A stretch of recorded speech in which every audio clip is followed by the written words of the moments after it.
ତମେ ଆଜି କଣ ଖାଇଛ? ରହ ଖାଇବା କଥା ପରେ ବାବା ହାଲିଆ ହେଇଗଲଣି। ହଁ ହାଲିଆ ହବା ଦେଖିକି ମୁଁ ପଚାରୁଛି କଣ ଖାଇଛ? କଣ ଖାଇଛି? ହଁ ସଫଳ ଖାଇଛି। ସତରେ ତମେ କଣ ଖାଇଛ? ମୁଁ ବି ଖାଇଛି। କଣ ଖାଇଛ? କହିବି? ହଁ ଆପେଲ। ବେ ଆପେଲ କୁ ସଫଳ ପଟୁଛି।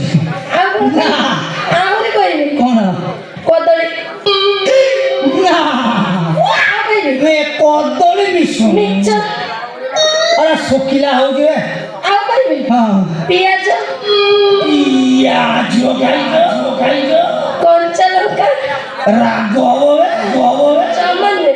ସବୁ ଖାଇସାରିଲା ପରେ ଲାଷ୍ଟରେ ଗୋଟେ ଜିନିଷ ଖାଇଛି। କଣ ଖାଇଛ? କହିବି? ହଁ ସତରେ କହିବି? ହଁ। ନାଇଁ ମତେ ଲଜ୍ଜା ଲାଗୁଛି। ଆସ ପାଖକୁ ଆସ। ନାଇଁ ଆସ। ମୁଁ ଏଇଠି କହୁଛି ଶୁଣ। ହଁ କୁହ। ରାଉଳ ଗୁଣ୍ଡି ଖାଇଛି। এইটা পতিরা